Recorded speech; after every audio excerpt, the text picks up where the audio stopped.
You're listening to Myers-Briggs Question Corner with Edythe Richards. Today's question is from Sophia. I just found out that I'm an ESFP on the Myers-Briggs. I'm 19 and still in college and not sure what I want to do. I know that I hate studying, LOL, but I do want to complete a degree in something. Do you have any advice? So it's great to hear from you, Sophia, and thanks for your question. First, I'd love for you to listen to my other podcast specifically for ESFPs called Myers-Briggs for Midlife Career Changers. Even though it's geared towards mid-career adults, I think you'll find some handy tips for yourself as a young person. The easiest way to find this podcast, which is approximately 15 minutes long, is to go to my website, www.atopcareer.com, and do a search for ESFP. In the meantime, I'll provide you with some career fields that other ESFP types have found attractive and explain why, and I'll also tell you some to avoid. Then I'll talk about how college majors can translate into careers. Let's get started. ESFPs do best in work environments that are hands-on and fun. They prefer friendly, laid-back places where they can be spontaneous and have fun with their coworkers. This is important to keep in mind no matter what career path you choose, Sophia. Let's talk about 4 potential fields that may be of interest. First, many ESFPs choose careers where they can be of service to other people, but see real, tangible benefits. They're great at solving practical problems that focus on people's well-being. For example, medical careers such as a nurse, social worker, physical therapist, or dietitian. Other fields where their hands-on skills and straightforward approaches can be useful would be in retail environments. So think retail store manager, buyer, public relations, restaurants, or in the hospitality industry.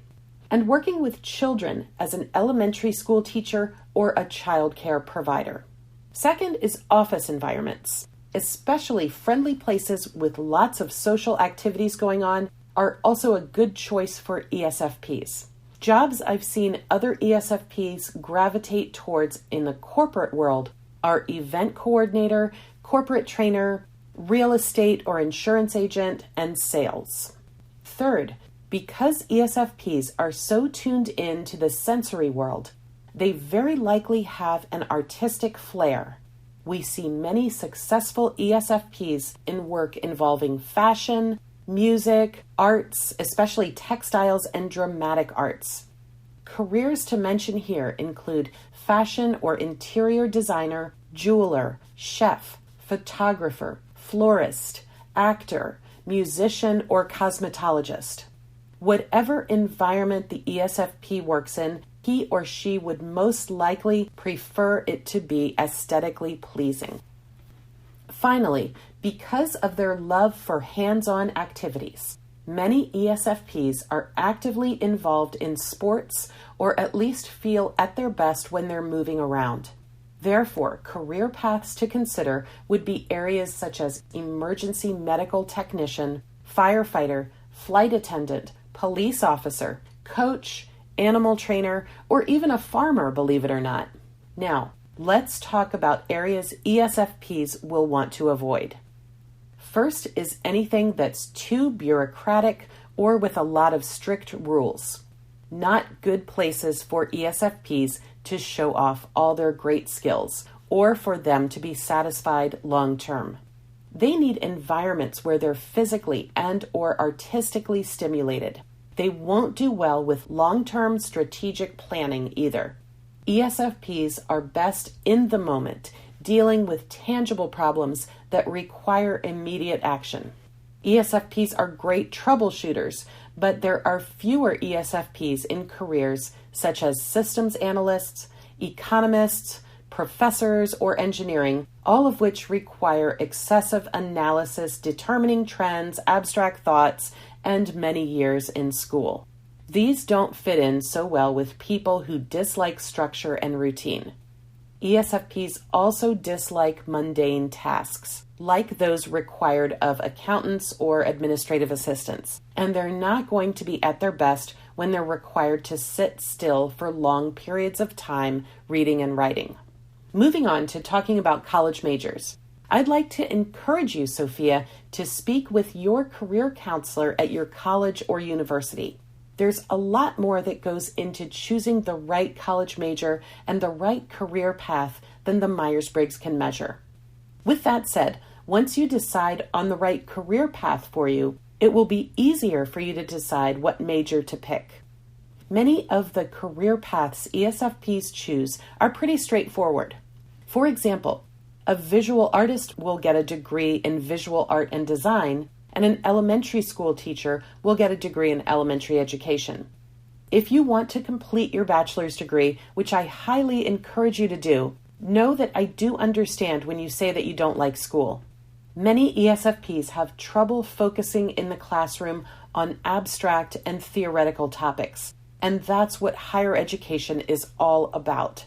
I understand how frustrating it is, and you can tap into your strengths when going through it. For example, try studying with a group and talking about the readings or about the class, writing down notes from chapters you need to read, and giving yourself a specific schedule and sticking to it. One ESFP I worked with found it very helpful to make a weekly schedule and plan specific times when she needed to go to the library to study. She wrote flashcards to remember important points about her courses. The act of physically writing down the information helped her to retain it. It's also important to have fun, and she factored this into her schedule as well. Speaking of which, parties and socializing is an important part of college life. So yes, do these things, but not at the expense of your schoolwork. I hate to be the person to say you'll regret it someday, but you will regret it someday. Most good jobs and stable workplaces are going to require a bachelor's degree at minimum, and this is only increasing as time goes on. So, to recap, 4 career fields for ESFPs to consider include service-related or medical careers, corporate careers with friendly, unstructured environments where they can produce tangible results, artistic careers, or careers where they can be physical or athletic. Because of their flexible, friendly nature, ESFPs will not do well in overly structured environments, and they won't enjoy workplaces or tasks that are overly theoretical, complex, or ambiguous. Thanks so much for the question, Sophia. I hope the information was helpful and that you finish college and find the right career path for you. Thanks for listening to this episode. If you'd like to hear more, or you'd like to submit a question yourself, then you can find us at www.atopcareer.com. Until next time. MBTI and Myers-Briggs are registered trademarks of the MBTI Trust.